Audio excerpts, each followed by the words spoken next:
have the pleasure of being on with our speaker again today. As I said to him once before, we're becoming a team. Our speaker today is Stanley Edward Maszczak, and he's speaking to us from beautiful Washington, D.C. on Zoom. He'll be here next week. Now, a little bit about Stanley. He's a multi-passionate speaker, facilitator, writer, and a transpersonal coach. His work has been greatly impacted by his long journey out of destructive experiences in fundamentalist religion and acceptance of his gay and gender nonconforming identity, and by his military service. Stanley recently retired from U.S. military after more than 21 years in the reserve, where he was mobilized several times for stateside duty overseas and combat zone tours, beginning on 9/11 and completed in 2022. He served in the military police, public affairs, broadcast journalism, and we're lucky to have his talents to help us here with Zoom. And as a military equal opportunity advisor and organization climate specialist. He is a lifelong student, having completed training in many areas, including coaching, metaphysics, dispute resolution, Akashic records, quantum human design, and recently certified as a core gift discovery master facilitator, to name a few. Stanley currently serves as the chapel's newsletter editor, president of the board of directors, and he has just joined our psychic fair staff as a reader. All around gifted person. So I give you our speaker today from Washington, D.C., Stanley Edward. Good morning, everyone. Good to see you all here. This morning on this Labor Day weekend, I want to start out by asking, what is rest for you? What is rest? R-E-S-T. What is rest for you? One of the great privileges I've had this year, something Betty mentioned in the intro, was that I've been studying quantum human design as a modality under Karen Curry Parker. I think I mentioned before, it's a system that kind of synthesizes different elements of Eastern and Western astrology, the Chinese I Ching, the Hindu chakra system, Jewish Kabbalah, and quantum physics. And it's been impactful for me to understand that just reading and understanding the basics of your chart and this system can shed really powerful light on how energy is naturally wired to flow into and through your life, how you're wired to make decisions, even helping people understand what they need to do during the day so that they get a good night's sleep. So we can see the energies we're radiating out into the world consistently. We can see what energies we are receiving and amplifying from others. And we can see what energies we're actively looking for. There's some part of us that is looking for this in the world around us too.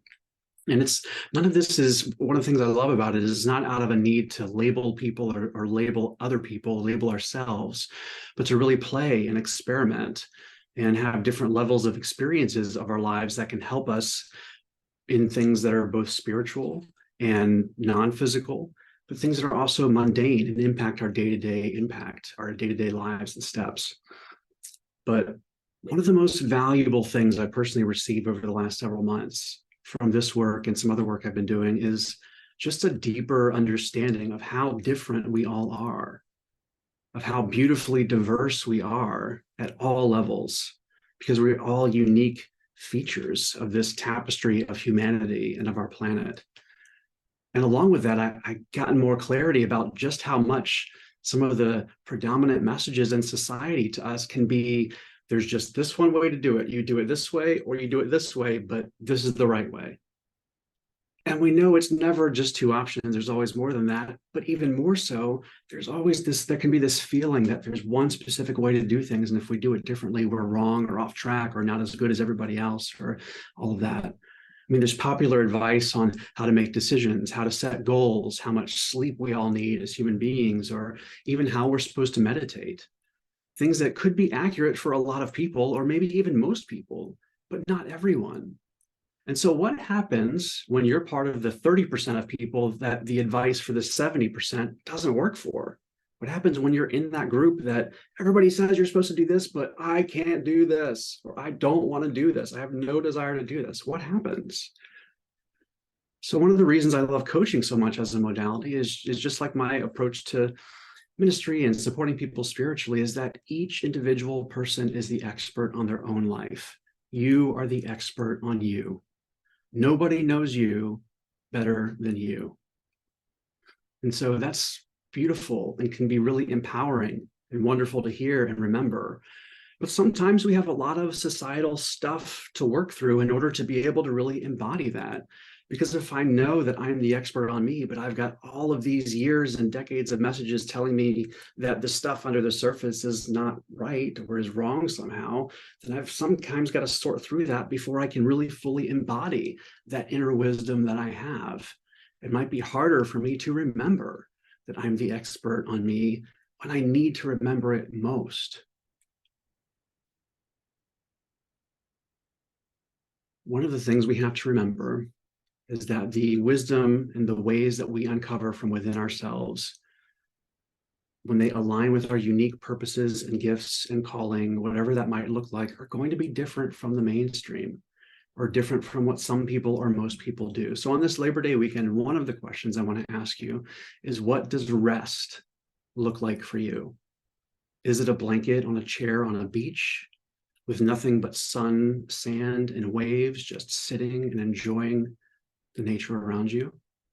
Or are you on that chair with a good book, reading, devouring this work of fiction or nonfiction that just feels really good to your brain and your heart and your body? Is it a run through the park, or a mile or 20 miles, or a bicycle ride? Is it walking barefoot in the grass? Is it a full day or a full weekend without any screens, no Zoom, no phones, no TV, just connecting with people in real life, having real life conversations? Or is it a day or a weekend where you talk to no one? You connect with no one because you want that solitary time. Some people might really love and want that, and other people that might drive them bonkers. Is it a silent meditation where you're sitting and just being with Source silently for 5 minutes or 5 hours? Is it a guided meditation or a walking meditation where you're moving your body through nature in this process? One of the other gifts I've received the last several months is a concept called discursive meditation. So for many of us, completely quieting our mind can feel like an impossible task at times. And for some, it's because we have to work through the monkey mind chatter. But for others of us, it's because our brains just don't work that way. So one of the differences between Eastern meditation, where you're really encouraged to, for the most part, quiet your mind, release all thought, and some forms of Western meditation, like this one, discursive meditation, is that in discursive meditation, you're inviting your mind to follow a specific path of thought through the meditative process. So a person might choose a theme that they want to go deeper with, a word or phrase that you're asking for spirit to help you learn more about and go deeper within yourself. And then after sitting and centering and breathing and getting into that space, you just introduce the theme into your mind, and you just turn it over in your mind, and you allow your thoughts to follow that theme wherever it might go, just making sure that it stays on track with that theme. And when you notice you've gone off track, just like we notice that thoughts have crept in when we're trying to do silent meditation, right? You just notice that you're off track. But you don't jump back to the theme. You try to follow that path of breadcrumbs back to where you started. And this was key for me because one of the gifts that it gave me was this understanding, this better understanding of how my brain works. When I diverge from the path, where does it go and where is it taking me? So I may be on track with the meditation and I go kind of this way, and then I realize I'm here. So I just start to follow that trail back. And at first I was like, I'm not going to remember all these different pieces of this trail. I'm just going to jump back to my theme. I know what it is. It's easy. I can do that. But when I said, I have time, this is why I'm here, let me go back, and I followed that path. And it was really illuminating for me to see where the places were that I went to get there. And I walked back to the path and then continued on with the theme. And it's something that can be really powerful, not just to observe how our unique and beautiful brains work, but being able to follow a path and see how often over time we might go down the same path and return, because there might be really cool blessings and inspiration in there too. So meditation doesn't have to always be trying to fully empty and silence your beautifully brilliant mind. So like meditation and so many other things, you have your own unique wisdom and energy and input to uncover and share with yourself as you continue to unfold your life experience and how you translate and interpret that and add meaning and value to it, and let that inform tomorrow and the next day, and also with the people around you. So how do you tap into that wisdom? How do you ensure that you're rested enough, whatever that means for you, so that you have the capacity to hear and see and feel and receive the wisdom and inspiration from source, so that you're rested enough to be able to be in that receptive place, to have those revelations and remembrances that your unique form of rest or of meditation or of work or of life might be unique to you in ways that you've previously felt pressure to conform to a different way that's not you. Or taking it a step further, we can consider the ways that I might be looking at the people around me and wishing or trying to get them to conform to the ways that I naturally do things or think that they should, because it makes sense to me. Of course, this is the way we should all do it, right? It's one of the worst ways we've tried to get people into a box that was never meant for them, when we can actually just see and acknowledge the diversity of our experiences around us and how they come together to create this world of aligned expansion. So let us open up to seeing the world around us more expansively, even if this new and refreshed and expansive manner of seeing is not what we or others might expect. So in closing, I'm going to leave you with another reading from Khalil Gibran. This is his poem called The Astronomer. I invite you to just hear and reflect. In the shadow of the temple, my friend and I saw a blind man sitting alone. And my friend said, "Behold, the wisest man of our land." Then I left my friend and approached the blind man and greeted him, and we conversed. And after a while, I said, "Forgive my question, but since when hast thou been blind?" "From my birth," he answered. Said I, "And what path of wisdom followest thou?" Said he, "I am an astronomer."